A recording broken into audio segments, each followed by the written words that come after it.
Salam, vaxtınız xeyir olsun, bizim bucaqdasınız. Biz bugün evliliyə hazırlaşan əksər cütlüklərin danışmağa çəkindiyi bir mövzudan nikah müqavilələrindən danışacağıq. Nikah müqavilələri nəyə görə lazımdır və insanı nələrdən sığortalayır? Bu barədə suallarımı hüquqşünas Fərhad Mehdiyev cavablandıracaq. Xoş gördük Fərhad bəy. Xoş gördük. Nəyə görə bizdə nikah müqaviləsi dedikdə ailə dəyərlərinə zərbə kimi başa düşülür? Yaxşı məsələyə toxunursunuz. Evlilikdən əvvəl zaten emosional yük çox yoğun olur. İnsanların bir-birinə qarşı belə istəkləri çox yüksək səviyyədədir. Və tərəflərin birisi nikah müqaviləsi haqqında danışanda bu digər tərəfdən güvənsizlik, etimadsızlıq, nikah müqaviləsi boşanma sırasında lazım olur.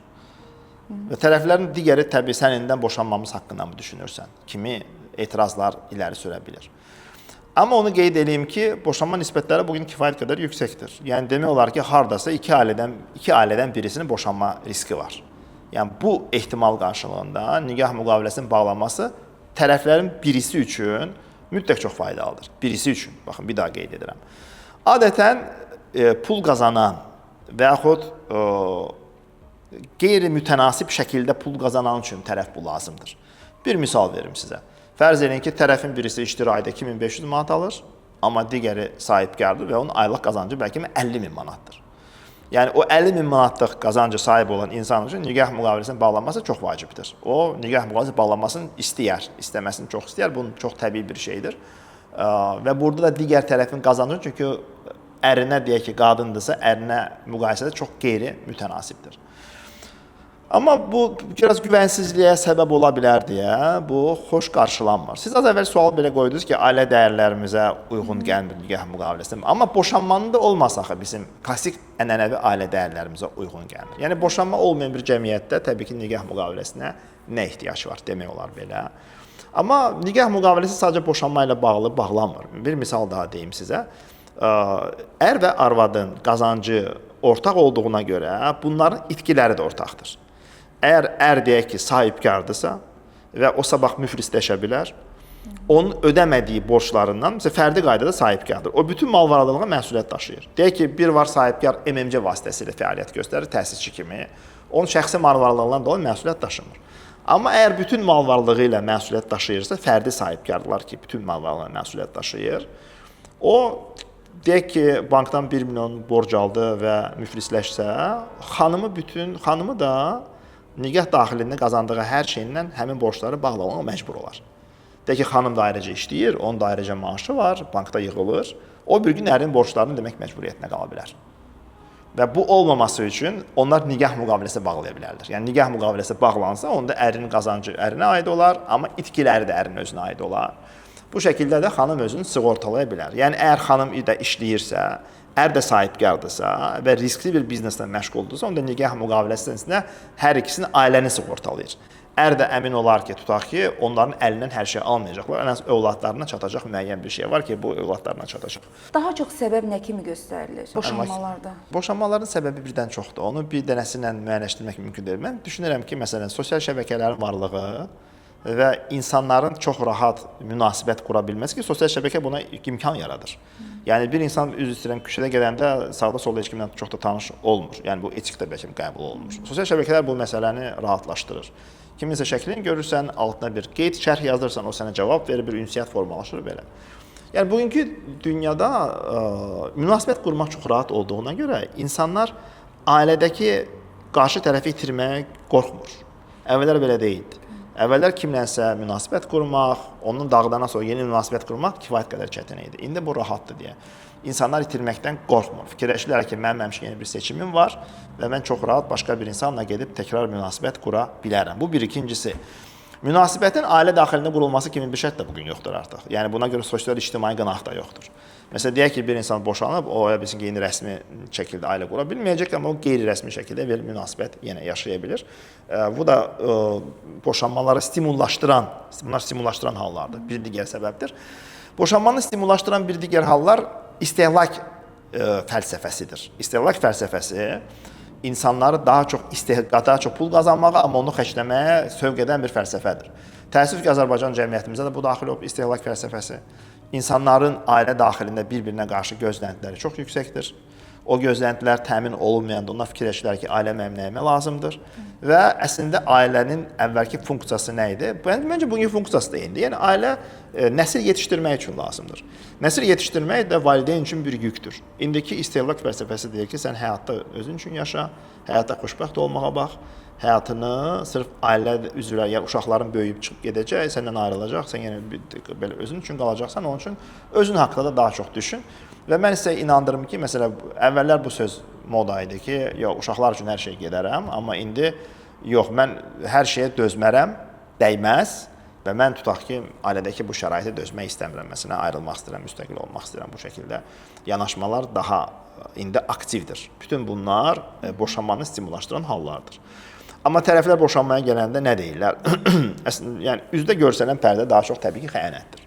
Xəyanət daha çox kişilərin xəyanətidir, sizə deyim. Bunun statistikasını vermək çətindir. Yəni hansı nisbətdə kişilər, hansı nisbətdə qadınlar xəyanət edir bir-birinə. Amma gözlə görünən nisbətdə təbii ki, çoxluq daha çox kişilərdədir. Bu xəyanətdir. İkinci hər halda da səbəb də biraz maddi gözləntilərin qarşılanmamasıdır. Yəni maddi dolanışığın olmaması, maddi gözləntilərin qarşılanması ikinci səbəbdir.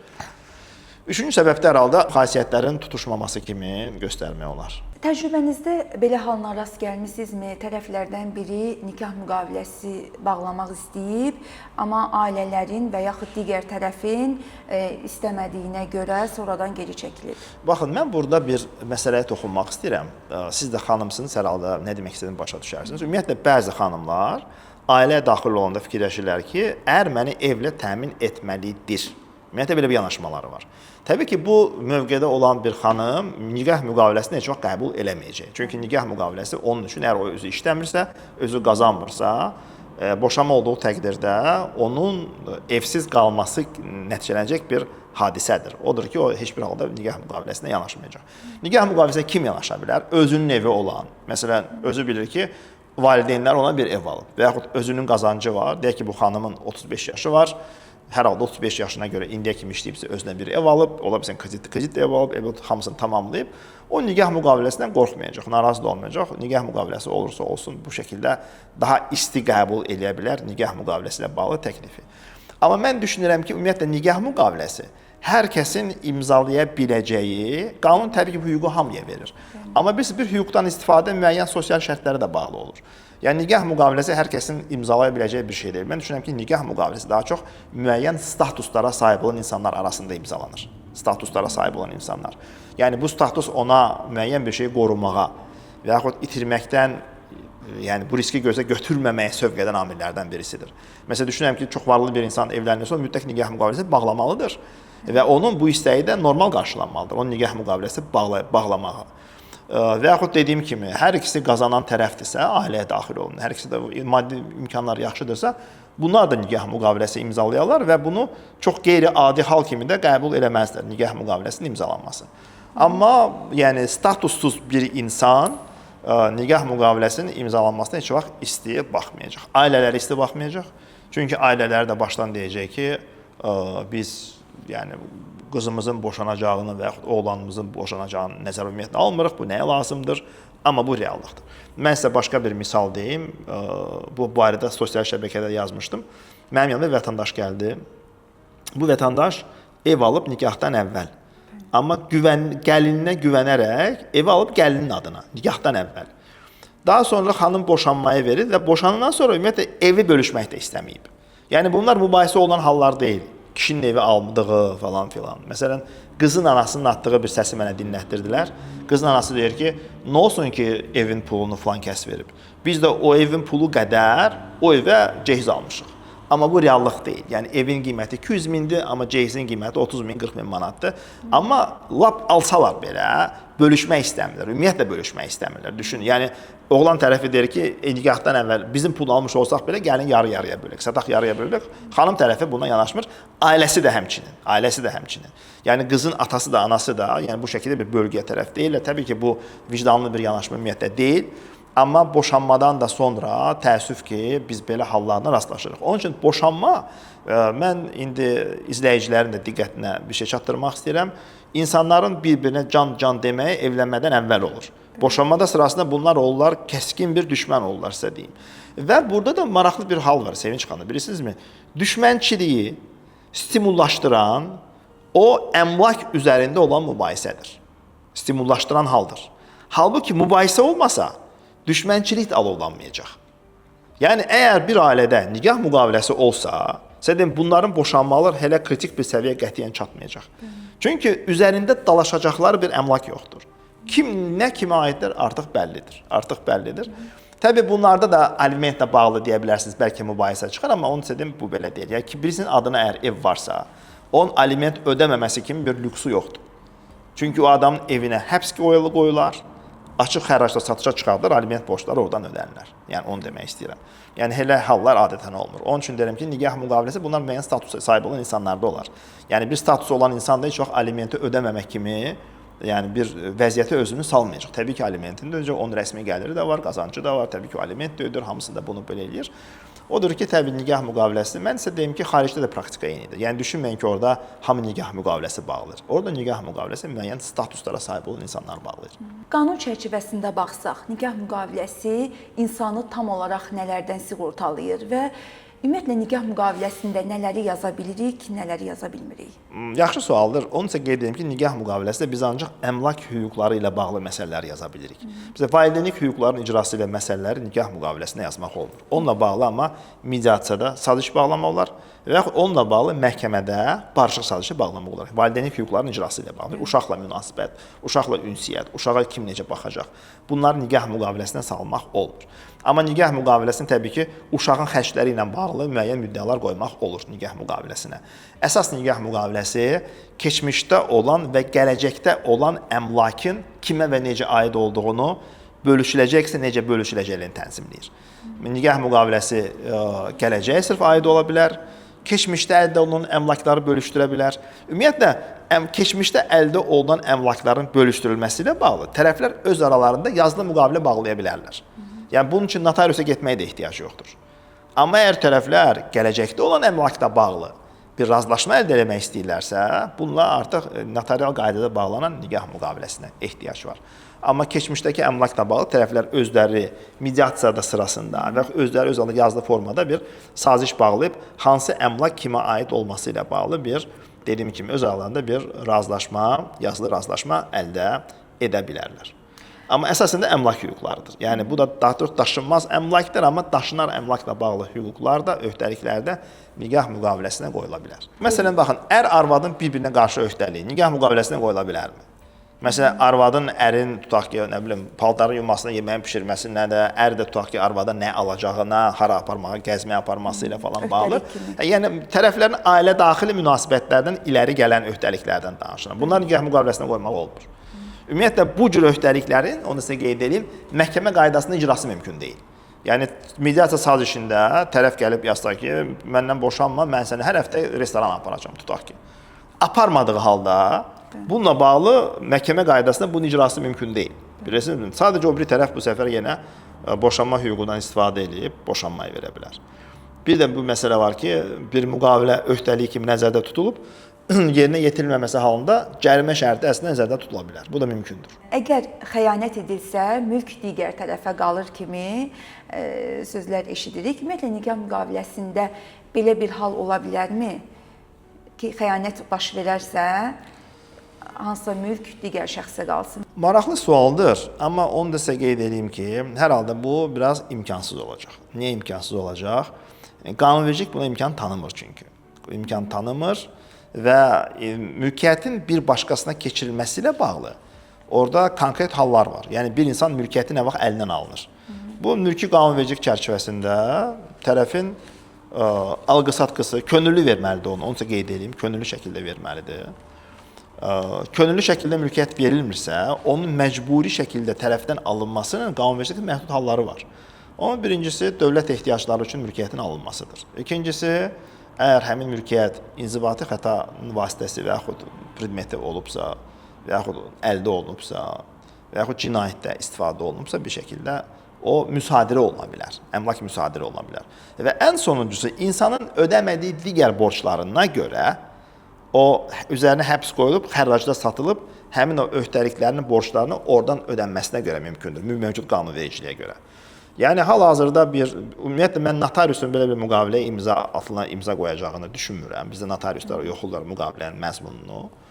Amma altına imza atsalar da, deyək ki, fərz edin bunlar gedib Gürcüstanda bu qəbildə müqavilə bağlayarlar. Məsələn, Gürcüstanda notarius tərəflərin nə yazdığına baxmır, soruşur, bunu siz yazmısınız, qəbul edirsiniz, təsdiq edirsiniz. Şəxsiyyət vəsiqələrini yoxlayıb imzalayır. Yəni o sadəcə tərəflərin iradə bəyanlarını təsdiq edir, məzmununa çox baxmadan, yəni icra olunma mexanizminə çox baxmadan bizdə ona baxırlar. Bunun məhkəmə qaydasında mən icra oluna biləcəyini düşünmürəm. Yəni iddia tələbi qoysun ki, mənə xəyanət eləyib. Bax, sübutlarım belə var. Buna görə onun mülkiyyəti mənim adıma keçirilsin. Düşünürəm ki, bu şəkildə bir qətnamənin müqaviləsinə belə bir düşünürəm ki, bu şəkildə bir qətnamə hakim çıxartmayacaq.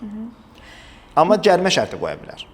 Məsələn, deyə bilər ki, mənə xəyanət eləsə və bu faktlar vasitələ sübuta yetirilsə, o mənə filan qədər cərimə ödəyəcək, təzminat ödəyəcək. Belə bir şey altına qoyulsa cərimə kimi onu yoxlamaq lazımdır. Mən niyə yoxlamaq lazımdır deyirəm. Mən bugünə qədər bizim ölkəmizdə belə bir şey olduğunu görməmişəm. Hərçənd mən bir nəfər üçün belə bir razılaşma yazdım. Onlar bunu öz aralarında imzaladılar. Çünki dedim ki, bu nikah müqaviləsi deyil, tərəflərin ər-arvad arasında olan öhdəlikləridir. Amma o adamlar hələ boşanmayıblar. Boşanmayıblar, hələ evlilikləri gedir. Daha diqqətli olacaqlar bir-birinə Bu arada qarşı. o evin ona keçməsi ilə bağlı qeyd həmin sazişdə də var idi. Mən dedim yazıram bunlar, amma bu məhkəmə qaydasında icra oluna bilər məqsədində deyil. Mənə xanım müraciət eləmişdi. Dedi olsun, amma ən az gözü qorxsun, o işlərdən çəkinsin. İstəyirəm belə dedim, yaxşı dedim. Hazırladım, verdim. Özləri imzalamışlar onu. Hərçənd məhkəmə qaydasında o necə icra oluna bilər? Yəni hakim iddia tələbini qəbul edərmi? Cərimə ilə bağlı deyirəm, cərimə ilə bağlı. Onu bilmirəm. Niyə bilirsinizmi? Normalda qanunvericiliklə qadağan olmayan hər mövzuda insanlar müqavilə bağlaya bilərlər. Şərt deyil ki, müqavilə mütləq əmlak hüquqlarının əldə edilməsi, istifadəsi və yaxud özgənkinləşdirməsi ilə bağlı olsun. Bu şəxsiyyət hüquqları ilə bağlı bir müqavilə ola bilər. Ola bilər. Düşünürəm ki, əslində məhkəmə qaydasında icra oluna bilən bir müqavilə olmalıdır. Qanuni hüquqların pozuntusuna görə, təbii ki, bir insan cərimələnə bilməz. Yəni qanun mənə verdiyi hüquq, ondan istifadə edirəm. Və bunu da müqavilə qoymağım şəxsiyyət hüququ olması etibarıyla, şəxsi hüquqlar olması etibarıyla yenə mübahisəlidir. Amma mən düşünürəm ki, hər halda xəyanətlə bağlı, yəni ailə daxilində olan bir insanın xəyanət etməsi qanuni hüquq kimi görülməməlidir. Əslində bu mübahisəlidir, bilirsiniz necə? Bizdə xəyanətə müəyyən sanksiya bağlayan heç bir qanunvericilikdə norma mövcud deyil. Heç bir mövcud deyil. Hətta boşanma səbəbi belə deyil qanunvericiliyə görə. Qanunvericilik xəyanəti boşanma səbəbi kimi belə açıq formada göstərməyib. Yəni bizdə ümumiyyətlə insanlar niyə boşana bilər? Sadalanmayıb. İnsanlar müxtəlif səbəblərə görə boşana bilər. Bunların birisi də xəyanətdir. Mən bunu niyə deyirəm? Başqa ölkələrdə belə deyil. Avropa ölkələrində, İsveçrənin özündə xəyanət birbaşa boşanma səbəbidir. Yəni xəyanət olubsa tərəf məhkəmə müraciət edib, orada belə olan halda da məhkəmə əslində ailə birliyini qorumaq üçün səy göstərmir. Bax bu önəmlidir. Yəni qanunvericilik boşanma səbəblərini onun üçün göstərə bilir. Əgər həmin səbəb yerinə yetirilibsə, belə olan halda hakim həmin ailəni qorumağa cəhd göstərmir. Yəni bu əvvəlki praktika belə idi. İndi təbii ailənin qorunması ilə bağlı biz görürük ki, məhkəmələr müxtəlif ölkələrdə artıq klassik missiyalarını çox da həyata keçirmir. Yəni ailəni mütləq qoruyub saxlayacağam. Məsələn, türklərdə tək iclasdan boşanma imkanı var. Əvvəllər yox idi. Əvvəllər uzun çəkirdi. İndi tərəflər onlarda şiddətli geçimsizlik deyirlər. Əgər tərəflər arasında şiddətli geçimsizlik olduğunu hakim müəyyən edərsə, bir iclasda bunları boşaya bilir. Yəni sadəcə hazırlıq, baxış belə məsələlər olmur. Tək iclas keçir, bunların boşanmalarına qərar verir. Dediyim kimi ailənin, məhkəmələrin və dövlətin missiyası biraz dəyişib, ailənin qorunmasında eyni deyil. Odur ki, yəni bizdə məsələn mən sizə bir praktika haqqında danışım. Məndən vətəndaş gəlib istəyib ki, mənim qızımın yoldaşı ona xəyanət edib və sonra da boşanıb ümumiyyətlə. 8 ay evli qalıb boşanıb. Amma biz bu adam deyir əvvəlcə evli olub. Evli olub. Biz bundan evlənməkdən əvvəl toydan və gedib danışdıq ki, yəni əvvəlki münasibətləri sonlandırasan falan, yəni də həyatına yeni bir səhifə açıb. Bu da əmin edib ki, yox mən əvvəlki yoldaşımdan falan qurtarmışam, görüşməyəcəm, eləməyəcəm. Orada iddia bundan ibarətdir ki, bu adam boşansa belə əvvəlki yoldaşı ilə görüşürdü. Və bundan sonra boşanıblar. Qaynata da indi keçmiş qızın atası, yəni oğlanın qaynatası. Qızın atası da məndən xahişi budur ki, məhkəmədə iddia qaldır. Aldığım cehizlərdir, çəkdiyim o bütün xərcləri ondan geri istəyirəm. Çünki bu bizi aldadıb. aldadıb. Mən o işi məhkəməyə götürmədim. Götürmədim, o çox istəyirdi mən işi məhkəməyə aparmağımı, çünki bunu perspektiv görmürəm. Yəni bizim qanunvericilik sistemimizdə oradan nəsə almaq çox çətindir. O məsələ dedi ki, mən dedi o qədər cehiz aldım, sonra götürdüm, apardımdan sklada yığdım, elədim. Mən başa saldım ki, cehizlərinizi qaytarmasaydılar, bununla bağlı iddia qaldıra bilərdiniz. Ya cehizlərə, ya da pul cehizin məbləği. Əgər siz deyirsiniz ki, cehizlər onlar cehizlərə zərər vurublarsa, zərəri hesabladıb, o zərəri onlardan istəmək mümkündür. Amma yəni sırf məni aldadıblar, mən cehiz aldım, indi istifadəsiz qalıb, buna əsaslanaraq məhkəməyə bir iddia tələbi irəli sürmək mümkün deyil. Hüququn çətin bir tərəfi var, onu sizə qeyd edim Sevinç xanım. Hüquqda hər tələbi icra etmək mümkün deyil və məhkəmə qaydasını istəmək də mümkün deyil. Hüququn verdiyi konkret qəliblər var. Həmin qəlibə mənim tələbim uyğun gəlirsə, mən onu məhkəmə qaydasında istəyə bilirəm.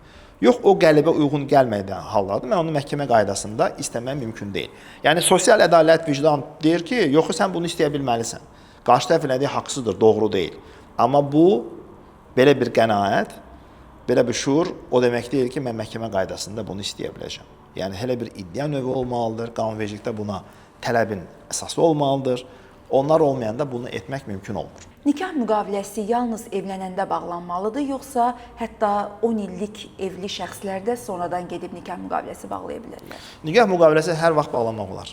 Evlənməkdən əvvəl, evlənməkdən sonra, 15-20 il keçəndən sonra boşanmaqdan bir müddət əvvəl də bağlana bilər və nikah müqaviləsinin bağlanması üçün hər hansı bir məhdudiyyət yoxdur. Fərid bəy, sonda istəyirəm belə bir sual verim ki, Azərbaycanda nikah müqavilələrinin məcburi olması bu sadaladığımız məhkəmə çəkişmələri və yaxud da aliment problemlərinin qarşısını alardı ya yox?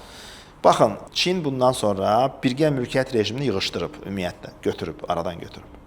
Yəni onlar nikah müqaviləsini məcbur eləməyiblər, amma bununla eyni nəticəyə gələn başqa bir şey eləyiblər. Bizdə qanunvericiliyə görə birgə mülkiyyət rejimi əsasdır, defaultdur belə. Yəni tərəflər evlənə bilərsə bunların qazandıqları mülkiyyət birgə sayılır.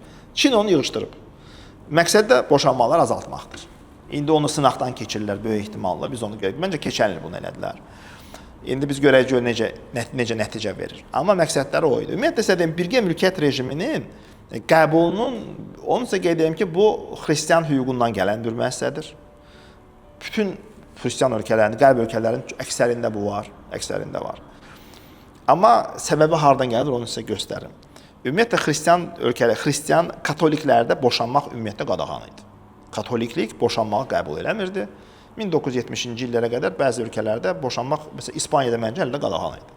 Katolik ölkə idi. Ola bilsin tarixləri dəyişdirirəm, amma çox geç vaxtlarda boşanmanı qəbul elədilər.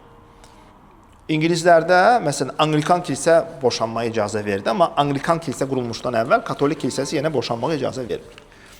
Mal birliyi rejimi ailəni qorumaq üçün var idi. Boşanmaq zaten yox idi. Yəni arvadın, ərin boşanıb, mülkiyyəti özünə götürüb digər tərəfə nəsə verməmə ehtimalı zaten yox idi. Orada məqsəd bu idi ki, bilirsiniz necə ki dövlət bir torpaq ərazi üzərində qurulursa, ailənin də bir mülkiyyəti olmalıdır. Yanaşma budur. Yəni ailəsiz bir mülkiyyətin olmağı, mülkiyyətsiz ailənin olmağı ağla sığan bir şey deyil. Niyə ailədə övlad olmalıdır? Bunlar yaşayacaqlar bir ev olmalıdır, düzdürmü? Bunlar pul qazanılmalıdır. Yəni mülkiyyət ətrafında dönür ailə münasibətləri. Mülkiyyət olmadan bir insan tək yaşaya bilər Diogen kimi. Diogen deyə bilirsiniz, məşhur bir Yunan, həm də filosof olub. Bir çaxır içində, bir küpün içində yaşayırdı bu adam.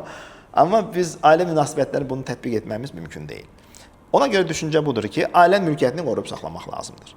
Və bu mülki məcəllədə, mülki qanunu özünü bir çox yerdə göstərir. Məsələn, mirasda məcburi pay anlayışı hardan gəlir? Yəni bir insan ölməkdən əvvəl bütün mirasını götürüb başqasına verə bilməz. Öz adına olsa belə, şəxsi mülkiyyəti ola bilsə. Versə, son verdiklərini məcburi miras payına daxil olduğu həcmdə onun vərəsələri mübahisələndirə bilərlər. Ki o bizdən başqasına keçib onun yarısı bizə qaytarılmalıdır. Sizə belə deyim, bir insan öləndə 100 minlik malı varsa, onun ən az 50 minliyi istəsə də istəməsə də onun məcburi miras payına sahib olan vərəsələrinə qalır. Ancaq digər 50-nin üzərində sərbəst sərəncam verə bilər. Burasını qeyd edək. Məsələn, əvvəllər var idi, yığışdırıblar. Torpaq sahələri müəyyən ölçüdən az olanda o ancaq ailənin böyük oğluna verilirdi. Torpaq sahələri parçalanmasın deyə. Amma həmin oğlunun da digər qardaş bacısına baxma öhdəliyi olurdu. Eyni şey aristokratiyada olub. Məsələn, orta əsrlərdə Avropada ailənin mal-varlığı ən böyük övlada qalırdı. Amma onun da öz qardaşına, bacısına baxma öhdəliyi yaranırdı, məsələn. Sadəcə balaca torpaq ərazilərinə aid deyildi. Sonra, məsələn, qadınların uzun müddət ərinin icazəsi olmadan bağladığı müqavilələrə ərinin ləğv etmə səlahiyyəti olurdu. Ər arvadın bağladığı müqaviləni ləğv eləyə bilirdi. Niyə? Düşünür ki, indi xanımın bağladığı müqavilə ailə büdcəsindən gedir və düşünülürdü ki, xanım indi qeyri-adekvat bir müqavilə bağlaya bilər, lazımsız əşya ala bilər, bahalı əşya ala bilər. Ər bundan məsuliyyət daşıyır axı. Onun üçün ərin də bu müqaviləni ləğv etmə səlahiyyəti var idi ki, bunu ləğv eləsin. Yəni, bu birgə mülkiyyətin məqsədi ailə birliyini qoruyub saxlamaq idi. İş ki, heç vaxt düşünülmürdü ki, bu birgə mülkiyyət boşanmaları bir şəkildə stimullaşdıracaq. Və əvvəllər də boşanmaq rahat deyildi. İndiki kimi. İndi boşanmaq çox rahatdır. Bəzi ölkələrdə, məsələn, Amerikada istədiyim boşanmaq rahat deyil. Mənim tanışlarım var, Amerikada boşanmaq yerinə Azərbaycana boşanırlar. Niyə? Çünki Azərbaycan vətəndaşıdırlar hələ də. Amerikada boşanmaq ən az 1 il çəkir. Məhkəmə 1 il gözləmə müddəti verir. Bizdə 3 ay olan gözləmə müddəti orada 1 ildir, məsələn. 1 il. Və deyirlər ki, bilib psixoloq yanına falan gelir. Belə öhdəliklər də onların olur. Ondan sonra bəzi ölkələrdə hələ də mənəvi zərər institutu var boşanmada. Yəni, əgər bir tərəf boşanmaqla digər tərəfə zərər vurur, haqsız yerə boşanırsa, belə deyim sizə, haqsız yerə keyfinə görə, xəyanətə görə, aldatmaya görə boşanırsa, nə bilim, mən həyatda başqa məqsədlərim yaranıb deməklə boşanırsa, ondan mənəvi zərər istəmək olur. Hələ də bəzi ölkələrdə bunu tam yığışdırılmır. Mənəvi zərər, yəni dövlət ailəni qorur, hər kəs boşansın demir. Bu təəssüf ki, bu günlərdə artıq bu birgə mülkiyyət institutu biraz boşanmalarını stimullaşdıra bilir. Çin ona görə bunu yığışdırdı. Odur ki, məsələn, qanunverici də düşünə bilər ki, yəni nikah müqaviləsini məcbur eləyim, ya da bunun yerinə ümumiyyətlə birgə mülkiyyət rejimini aradan götürürüm. Amma mən sizə deyim ki, bu birgə mülkiyyət rejimi aradan götürülməklə bağlı sadəcə problem həll olmuş olmayacaq. Burada biraz incə tənzimləmə gətirmək lazımdır. İstəsə o məsələdə toxunum. Məsələn, baxın ki, xanım işləyə bilər, ali təhsili var, peşə imkanları çox yaxşıdır. Amma övladları var, 3 övladı var və o heç bir yerdə işləmir. Nəticədə təbii əlinə heç bir qazanc keçmir. İndi əgər bu ailə dağılırsa, yəni əgər boşanma gedirsə bu ailədə, təbii ki, ailənin birgə mülkiyyəti də bu xanımın bir sözü haqqı olmalıdır. Çünki o öz qazancını, öz zəhmətini məsələn verib uşaqların böyüdülməsində. Amma məsələn fərz edin ki, xanım da işləyir, xanımın aylıq maaşı 700 manatdır. Ər də işləyir, onun aylıq maaşı 10.000 manatdır. Məsələn, düşünürəm ki, bu ailələrdə birgə mülkiyyət rejimi tətbiq etmək doğru deyil. Çünki ailə münasibəti xanımın qazancına mane olan bir faktor deyil. Əgər qanunvericilik məncə buna fərq qoymalıdır. Yəni, ailə münasibəti xanımın qazancına və yaxud ərin qazancına, belə deyim də, yer dəyişə bilər. Tərəfin ailədə olması, ailə münasibətlərlə bağlı olması, onun pul qazanmağına mane olubsa, onun birgə mülkiyyətdə payı tanınmalıdır. Amma mane olmursa, onun pul qazanmağına, qazanc əldə etməyinə, düşünürəm ki, burada birgə mülkiyyət rejimi ümumiyyətlə tətbiq olunmamalıdır. Məsələn, fərz edin ki, tərəflərin uşağı yoxdur, hər ikisi ayrıca işləyir. Bu ailənin hər an qazancı özünə aid olmalıdır. Təşəkkür edirəm Fərhad bəy. Çox sağ olun. Siz sağ olun. Mən ümid edirəm ki, insanlar daha şuurlu şəkildə ailəyə daxil olar. Ailəyə daxil olanda ailədən hansı gözləntiləri olmalıdır, bunu bir daha gözdən keçirər. Və bu şəkildə də bir ailə həyatı sürməklə, yəni boşanmalarımız çox olmaz. Çünki demoqrafik krizis bizi gözləyir. Dünya Bankının deməyinə görə bir cəmiyyətin inkişafı üçün orada dinamik bir demoqrafik artım olmalıdır. Demoqrafik artımın olmadığı cəmiyyətlərin, yəni sosial-iqtisadi sistemi sizə deyim ki, müəyyən bir müddət sonra zəifləməyə başlayır, diqqət yetirmək lazımdır.